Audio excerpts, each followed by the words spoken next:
scientist. I'm a historian, and I work on environmental issues. And I think environmental issues are a place where the historical perspective is really helpful to understanding what's transpiring, even if it doesn't necessarily tell us what to do about it.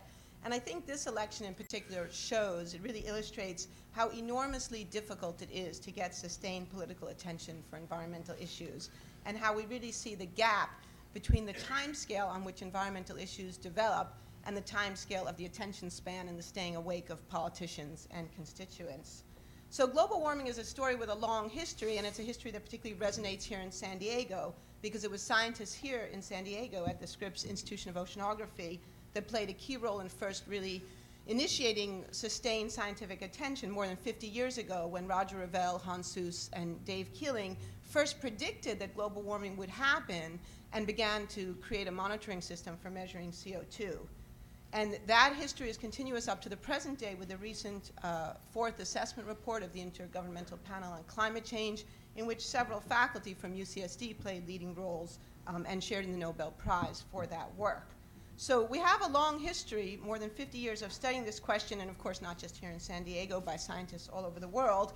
And scientists have told us that we do indeed now know that global warming is happening, and that its primary cause is human activities, deforestation, and greenhouse gases. And we also know from polls that most Americans now understand this, at least even if they don't understand all the details of the science, they do understand the basic idea. The Yale Project on Climate Change, working together with the Gallup and Clear Vision polling organizations last summer, found that 62% of Americans believe that life on Earth will continue without major disruptions only if society takes immediate and drastic action to reduce global warming. So that sounds like something that ought to be an election issue, drastic and immediate action. I mean, how often do you even find the electorate or anybody agreeing that we need drastic and immediate action? So it sounds like something that a significant majority of the American people understand and care about, and yet, if you've been watching the election, which I assume everyone in this room has, you've noticed that it's scarcely even been mentioned in this election cycle. And other environmental issues, like the state of the oceans, biodiversity loss, water around the globe, have virtually vanished from discussion. Virtually no discussion of any of these issues at all. So what's going on? And maybe the political scientists here can explain this better than I can. I just observe it as a historian. An obvious answer, of course, is the war and the economy have drowned out all other issues. But even before the distressing and worrisome events of the last 2 weeks, there was very, very little discussion in the election. Even in the primaries, very little discussion about the issue. And even in the primaries, where there were candidates who had quite different positions about global warming, there was almost no discussion. So it would appear, at least on the surface, that this is not an issue that politicians think will gain them votes, at least not on the national level. It may be different on the state and local level. And one thing I think that we have seen very clearly in recent years, and what this speaks to, is a very significant change that has happened in the American political scene over the last 20 to 25 years, which is a deep, deep polarization on environmental issues, a polarization that did not exist before. So this is a huge change historically.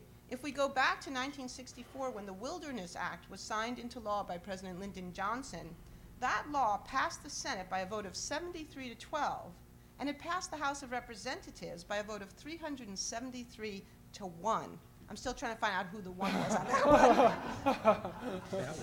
Yeah, that one, right, yeah. You know, this is staggering. It's impossible to even imagine an environmental bill today that could gather that kind of bipartisan support, right? I mean, it's just inconceivable. So something has really changed dramatically since 1964.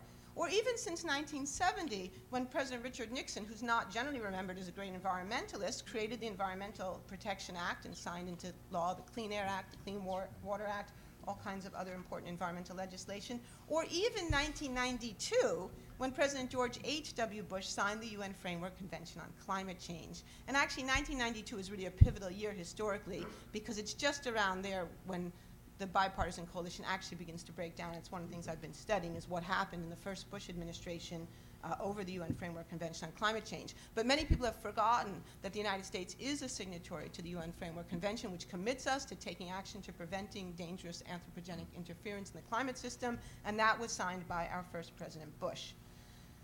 So what we see is that for roughly 30 years, from the early 60s, really the late 50s, because the Wilderness Act was really lobbied for in the late 50s. But so from the late 50s up until the very early 1990s, both Republicans and Democrats supported environmental protection, even if they disagreed about how extensive those protections should be, precisely what form they should take, or how they should be enforced. The agreement about the goals was there, even if there was disagreement about some of the means to those ends.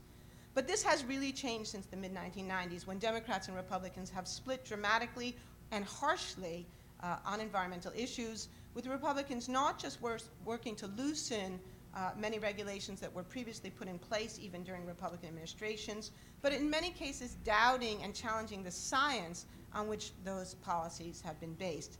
And this speaks to another polarization that has developed, which again, polls clearly show that if you ask the American people their opinions on global warming, Democrats and independents overwhelmingly accept the reality of global warming, whereas Republicans, including Republicans in the US Congress, still say that they think there are significant doubts about whether it's even happening, or as we've seen with our vice presidential candidate on one side, doubting whether humans are the cause of it.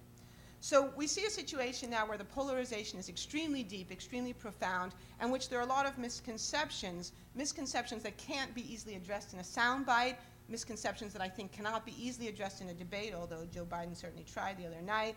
And we see a situation where even John McCain, who at one time was a leader among Republicans on global warming, co-sponsored the McCain-Lieberman Act, now seems to have nothing whatsoever to say on the issue.